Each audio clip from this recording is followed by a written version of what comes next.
આજ રોજ વરકુંડ પંચાયત ક્ષેત્રે ગ્રામસભાનું આયોજન થયું હતું, જેમાં ગ્રામવાસીઓના વિવિધ પ્રશ્નો સામે આવ્યા હતા.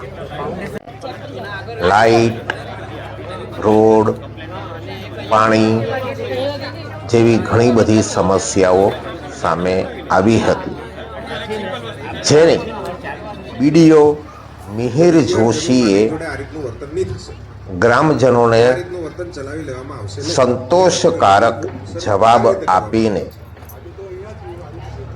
ખાતરી આપી હતી કે જલ્દીથી જલ્દી તેઓની આ સમસ્યાનું નિરાકરણ લાવવામાં આવશે અને રસ્તા અને પાણીની મૂળભૂત જરૂરિયાતને જલ્દીથી હલ કરવામાં આવશે તેવી ખાતરી આપી હતી.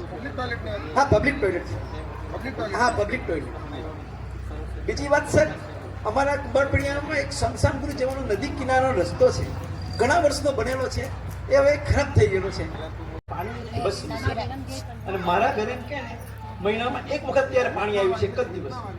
હા, ના અને આ સમસ્યા છેલ્લા 10 વર્ષથી સાહેબ છે. આ તો અને મારે ત્યાં બોરમાં પણ ખારું જ પાણી નીકળે છે અને બોર પણ નથી, કોઈ બે બોર છે.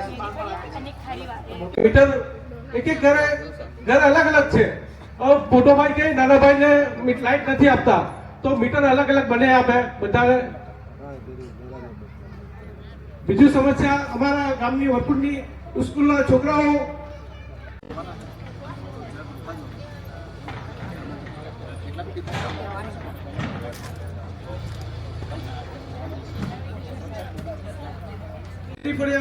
અને કુમારપુરિયામાં ગટરની તકલીફ વધારે છે. ને બીજું તો મારે કઈક વધારે કહેવાનું નથી, સાહેબ લોકોને ખબર જ છે.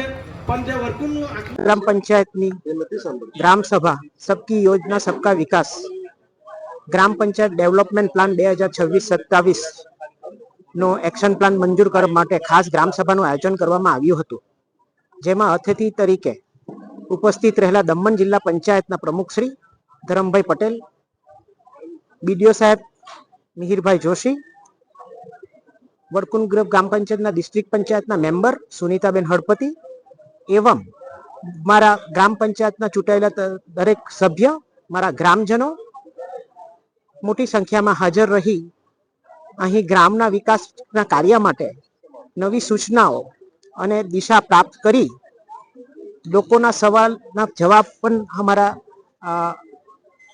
બીડીઓ સાહેબ શ્રી દ્વારા આપવામાં આવ્યા અને સંતોષકારક જવાબ મળવાથી ગ્રામજનો અને અમે સૌ ખુશી અનુભવીએ છીએ.